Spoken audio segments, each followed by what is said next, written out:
Shalom, shalom les affranchis. Je vous bénis au nom de notre Seigneur Jésus-Christ. Que la grâce du Seigneur soit avec vous. Comme vous voyez, c'est l'heure de l'édification. Nous voulons écouter la parole du Seigneur. Nous avons comme thème moissonner. Moissonner qui veut dire couper et récolter les céréales. On peut moissonner le bleu dans un champ. C'est pourquoi moi je vais parler d'un sous-thème, les champs de la grâce. Prions avant de commencer. Seigneur, je bénis ton nom. Sois élevé, Seigneur, pour cette grâce que tu m'as accordée de me tenir devant ton peuple et de parler de ta part. Je bénis les oreilles qui vont écouter ta parole et que l'onction de la parole habite à moi pour que je puisse parler valablement de ta part. Je bénis ta parole au nom de Jésus. J'ai ainsi prié. Amen. C'est vrai. Nous avons comme texte Rite chapitre 2. Vous pouvez lire à la maison du premier verset jusqu'au 10e. Et faute du temps, moi je vais essayer de sélectionner quelques versets bibliques. Je lis au nom de notre Seigneur Jésus-Christ. Rite chapitre 2, verset.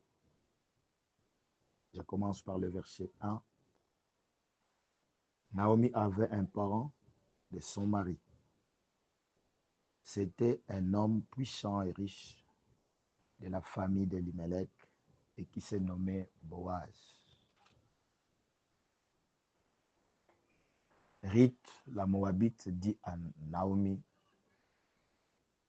Laisse-moi, je te prie, aller glaner des épices dans le champ de celui aux yeux duquel je trouverai grâce. » Elle lui répondit, « Va, ma fille. » Verset 10.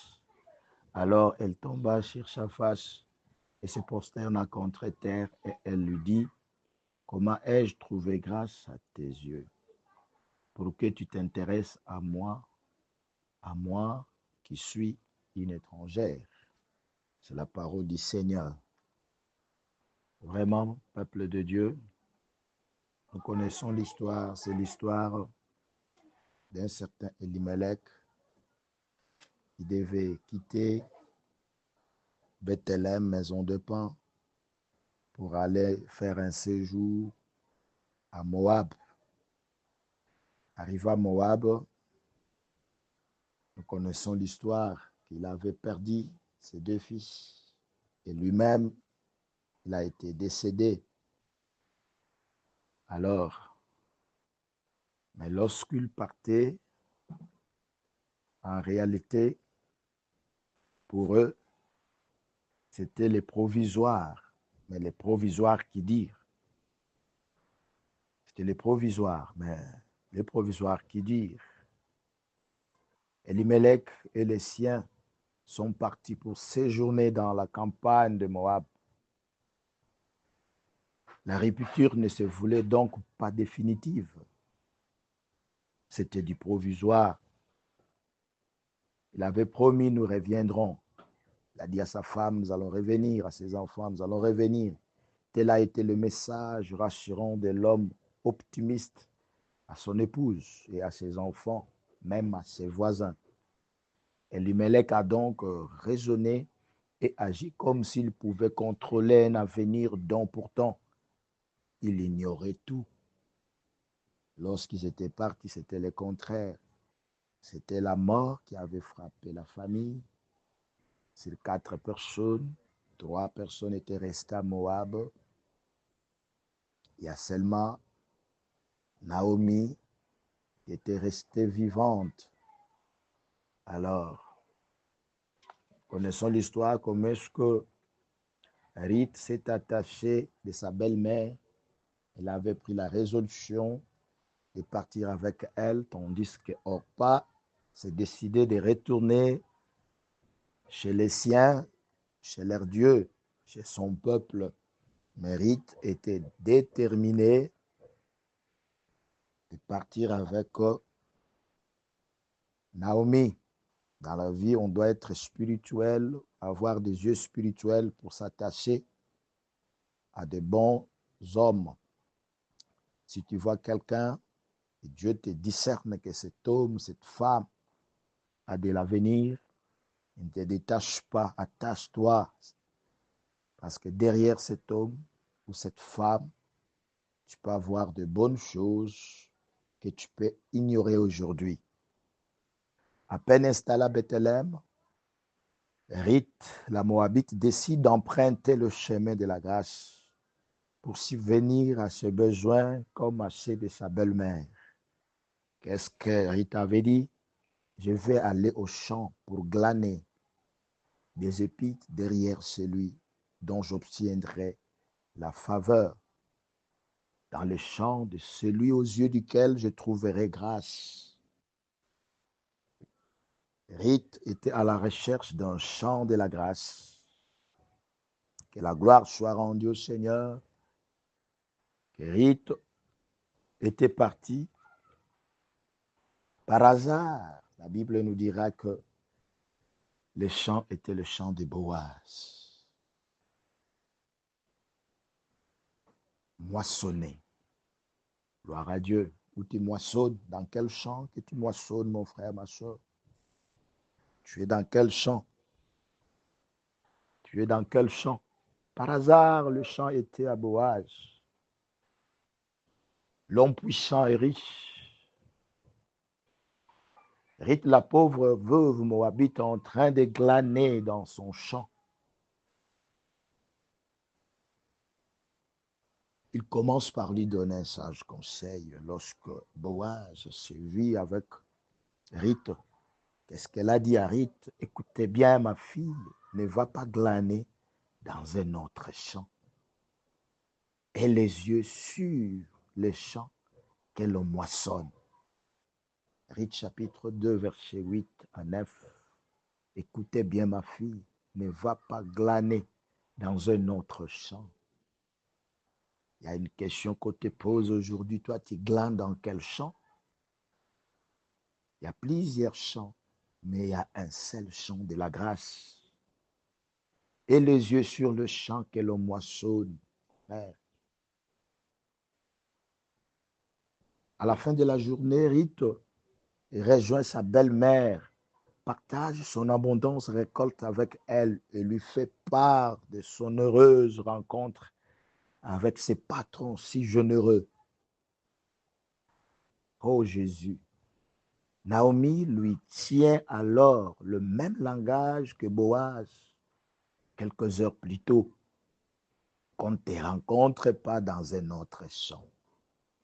C'est Boaz qui dit, écoutez bien ma fille, ne va pas glaner dans un autre champ. Et la belle-mère de Ruth, Naomi, qui dit à Ruth, qu'on ne te rencontre pas dans un autre champ.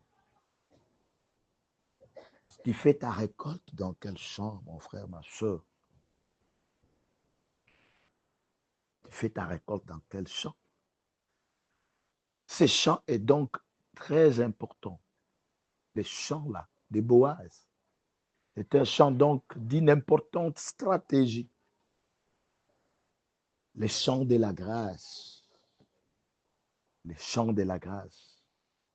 Son propriétaire est un homme bon, au cœur généreux, qui craint l'Éternel et aime ses ouvriers. En allant glaner à l'avenir, en allant glaner, mon frère, ma soeur, à l'aventure, Ruth aurait pu tout aussi bien se retrouver dans le champ de la loi ou de celui de l'avarice. Chacun pour soi. Des champs inhospitaliers où elle aurait été rapidement chassée parce qu'on ne les connaissait pas. Et gloire soit rendue à notre Dieu, Ruth s'est retrouvée dans un champ de la grâce.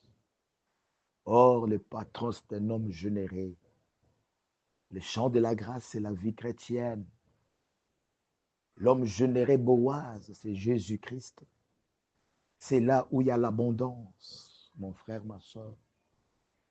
Tu glanes dans quel champ? De la méchanceté, de l'avarice ou de la grâce? Mon frère, ma soeur, la moisson est bonne. Tu moissonnes où? Dans quel champ? Tu moissonnes. Moi, je voulais te montrer un champ spirituel. Le champ spirituel, c'est le champ de Boaz, le champ de la grâce. Jésus-Christ a besoin de toi, même dans Matthieu 11, 28. À 30, il a dit, venez à moi, vous tous qui êtes fatigués, chargés, je vous donnerai du repos. Champ de repos. Le repos est en Christ. En Christ, nous avons la paix, la joie. Notre avenir est assuré. Mon frère, ma soeur, mon frère, ma soeur, Dieu avait souverainement guidé vers le champ de son amour, là où elle va pouvoir rencontrer son futur rédempteur. Si tu lis dans Rite de 20, tu vas voir comment est-ce que Dieu a souverainement guidé Rite dans le champ de son amour, là où il va pouvoir rencontrer son futur rédempteur. Mon frère, ma soeur, il est important donc, par-dessus tout, qu'elle reste attachée. Qu'elle reste attachée. Oh, gloire à Dieu. Collée à ces champs. Collons-nous dans ces champs, dans cette vie en Christ, la vie de paix, les champs de la grâce. Ici, on ne fait exception de personne. Dieu a besoin de tout le monde. Venez à moi, tout le monde, venez. Aucun riche sur cette terre aurait dit à son peuple, même à sa famille, que venez à moi. Non, ce n'est que Jésus-Christ seul qui nous dit aujourd'hui, venez à moi. Entrons dans ces champs de la grâce. Moissonnons, il y a l'abondante bénédiction, une grande bénédiction qui est dans le champ de Boaz. C'est Jésus-Christ, le véritable Boaz. Après s'être attaché à Naomi, Ruth est invitée à s'attacher aux servantes de Boaz et nommée par le signalé dans son rapport à sa belle-mère. Il m'a dit aussi, attache-toi à mes serviteurs. C'est ce que Boaz avait dit. Attache-toi à mes serviteurs, des Chroniques 20, 20. Confiez-vous à Dieu, vous serez fermé à ses serviteurs. Vous réussirez. Rite 2, 8 et 21. Tu vas voir ce que je vous parle là. Mon frère, ma soeur, notre Dieu, c'est un Dieu d'attachement. Tu t'attaches à qui? Tu moissonnes dans quel champ? La moisson a blanchi. Mon frère, ma soeur, il y a de l'abondance en Christ. En Christ, il y a tout. Nous voyons Rite ainsi, en s'attachant à ces champs Rite, la Moabite s'attache aux serviteurs et aux servantes d'un homme puissant et riche, qu'elle va bientôt s'attacher intimement avec immense bonheur par les liens du mariage. Rite, après avoir s'attaché aux serviteurs et servantes, il va maintenant s'attacher intimement avec un immense bonheur par les liens du mariage avec Boaz. Lui qui vient comme une servante, par après qui va devenir une propriétaire de ces champs. Il est venu comme quelqu'un pour glaner. En Christ, nous commençons en bas et nous terminons en haut. Tu glanes où? Tu es dans quel champ, mon frère, ma soeur? Venez, Jésus a besoin de toi. Il y a le champ de la grâce. Le patron de ces champs est généreux. C'est un bon homme. Christ, Jésus. Il a besoin de toi, comme dit Matthieu 11, 18. Il a besoin de toi, il a besoin de moi. Il y a encore de l'espace pour toi, mon frère. Tout ce que tu cherches dans les champs de Boaz et Anna. Tu vas trouver les récoltes en abondance et tu vas trouver les mariages. Tout ce que tu veux, il y en a. C'est pourquoi je t'invite, mon frère, ma soeur. Nous avons un grand programme un grand programme de 24 heures de prière le 27 mars. Dans notre groupe, soyez la lumière. 5h, 12h à 23h. Vraiment, soyez bénis abondamment. Demeurez, attachons-nous à Dieu, attachons-nous en ces chants parce qu'il y a de l'avenir. Je vous bénis au nom de notre Seigneur Jésus-Christ. Amen.